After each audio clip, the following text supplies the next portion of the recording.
Hi everyone, আজকে আমি বানাবো পরোটা আর তার সাথে মালাই বাটার পনির। তো ফার্স্টেই পরোটাটার জন্য আমি আটা আর ময়দা মিক্স করে নিয়ে যে পরিমাপ লাগে সেটা নিয়ে আমি মেখে রেখে দিয়েছি রেস্টে কিছুক্ষণ। আর এইদিকে চলে এসেছি পনিরটা কাটতে।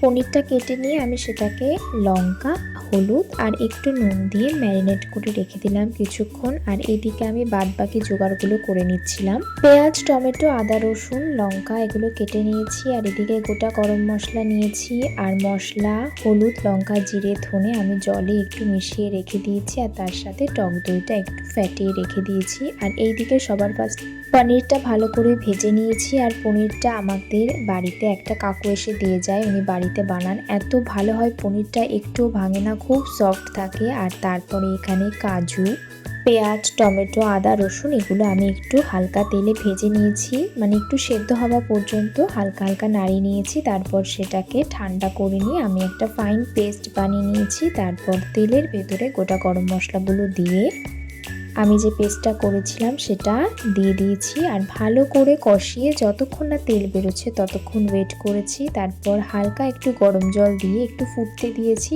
যখনই ফুটে উঠেছে তখনই আমি ভেজে রাখা পনিরগুলো দিয়ে দিয়েছি। আর নামানোর সময় একটু কস্তুরি মেথি আর তার সাথে একটু ধনেপাতা কুচি দিয়ে নামিয়ে নিয়েছি। খুব ভালো হয় খেতে এটা। আমি এবার এর সাথে পরোটাটা করে নেব। একটু মেখে রেখে দিলে পরোটাটা বেশ কিছুক্ষণ খুব নরম হয় এবং অনেকক্ষণ পর্যন্ত নরম থাকে। আমি একটা একটা করে বেলছি আর একটা একটা করে করছি। আমি তেল দিয়ে ঘি দিয়ে ভালো করে মেখে রেখেছিলাম। আমার পরোটাগুলো খুব নরম হয়েছিল।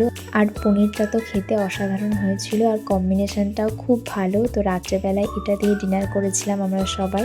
আজকের ভিডিওটা তাহলে এখানে এন্ড করছি। আবারও দেখা হবে পরের নতুন কোনো ভিডিওতে। টাটা।